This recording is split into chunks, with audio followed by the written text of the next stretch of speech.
Un fermier commande une treilleuse automatique à vaches très high-tech.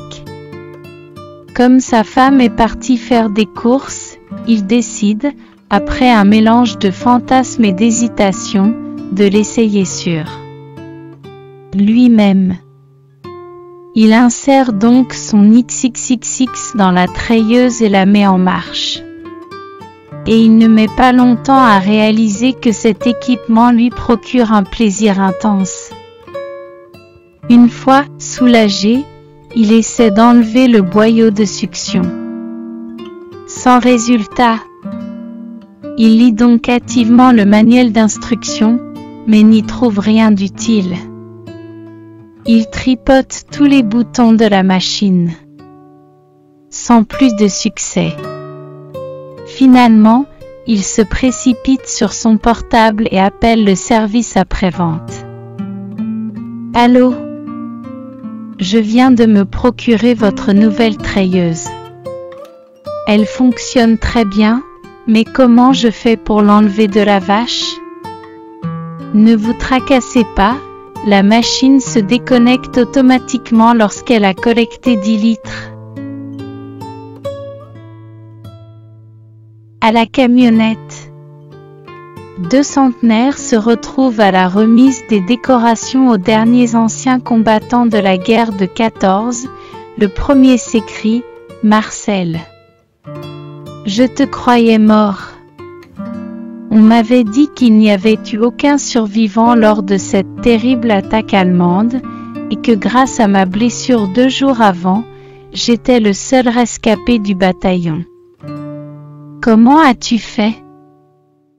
Eh bien, quand les Boches ont donné l'assaut, à 10 contre 1, et qu'ils ont envahi la tranchée, le capitaine a crié, tous à la baïonnette, et moi j'ai compris, à la camionnette. C'est fort de Calva. Un père rentre du bureau plus tôt que d'habitude et découvre 3 verres à Calva sur la table de la cuisine. Il appelle son petit garçon. « Dis-moi Mathias, il y a eu de la visite cet après-midi ?»« Oui papa. Un monsieur est venu et maman lui a offert à boire un petit Calva.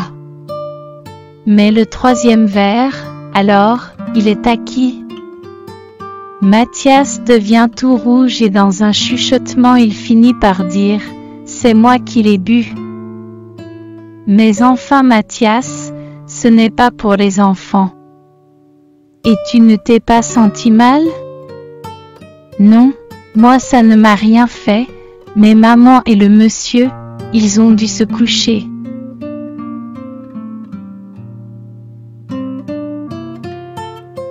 Le trader. Devant sa banque, un trader gare sa Porsche flambant neuve, histoire de frimer devant ses collègues.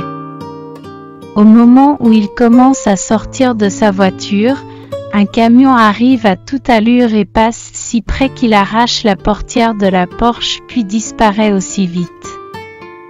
Le trader se rue sur son portable et appelle la police. 5 minutes après, les flics sont là. Avant même qu'un des policiers n'ait pu poser la moindre question, le trader commence à hurler. Ma Porsche Turbo est foutue. Quoi que fassent les carrossiers, ce ne sera plus jamais la même.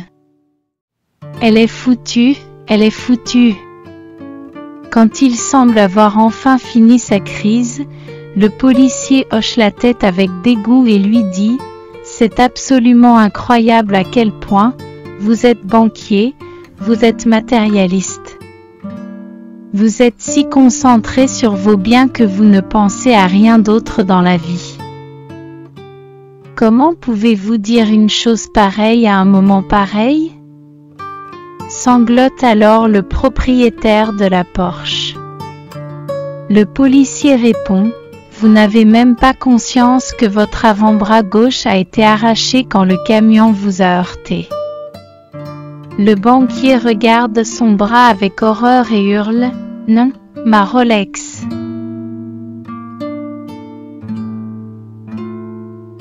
Le post-it. Un homme rentre chez lui, épuisé, après sa journée de travail. Il est seul, sa femme n'est pas encore rentrée. Il décide donc de profiter de cet instant de sérénité pour s'offrir une petite bière bien fraîche. En allant à la cuisine, il remarque un post-it sur le lave-vaisselle « Je suis propre mais pas vidé ». Le mari s'exécute et range la vaisselle, boit sa bière d'un trait, avale une rondelle de saucisson sans s'étrangler avec la peau, court à la salle de bain, se déshabille vite, se douche rapido, se rend dans la chambre, se colle le post-it « Je suis propre mais pas vidé » sur le front puis se couche en attendant le retour de sa femme chérie.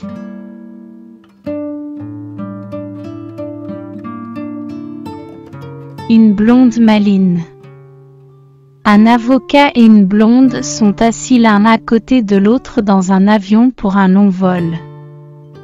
L'avocat demande à la blonde si elle veut jouer à un jeu amusant. La blonde semble fatiguée et décline l'offre. Mais l'avocat insiste et explique que le jeu est très simple et amusant. Je vous pose une question et si vous ne connaissez pas la réponse, vous me donnez 5 € et vice-versa. La blonde décline encore poliment, mais l'avocat persiste. Ok, disons que si je vous pose une question dont vous ne connaissez pas la réponse, vous me donnez 5 €, mais si vous me posez une question et que je ne connais pas la réponse, je vous donnerai 100 €. Cette proposition pique la curiosité de la blonde et elle décide finalement d'accepter. L'avocat commence. Quelle est la distance entre la Terre et la Lune? La blonde ne dit pas un mot, ouvre son porte-monnaie, en sort un billet de 5 € et le donne à l'avocat. À votre tour, dit l'avocat, confiant. La blonde demande, qu'est-ce qui monte la côte avec 3 pattes et la redescend avec 4 pattes? L'avocat ne sait pas trop quoi répondre, mais pour 100 €, il décide que ça vaut la peine de chercher. Il sort son ordinateur portatif et cherche dans son encyclopédie sur CD et dans toutes ses autres références. Rien. Il se branche sur Internet en utilisant le service téléphonique par le satellite de l'avion et fait une recherche dans toutes les bibliothèques et dans tous les sites d'énigmes imaginables. Rien. Il envoie des courriels à ses amis, personne ne connaît la réponse. Au bout d'1 heure, il réveille la blonde et lui remet 100 €. Elle le remercie et se retourne pour se rendormir, mais l'avocat un peu frustré, lui demande.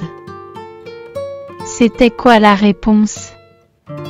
La blonde ne dit pas un mot, ouvre son porte-monnaie, en sort un billet de 5 € et le donne à l'avocat.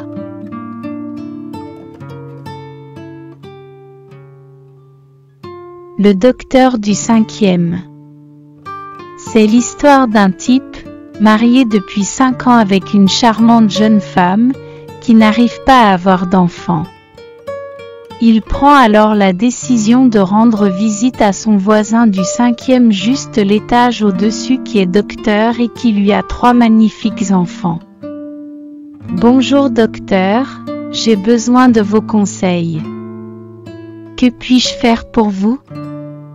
Voilà, ça fait 5 ans qu'on essaie d'avoir des enfants sans résultat et j'aimerais savoir comment vous faites. Eh bien, je fais comme tout le monde.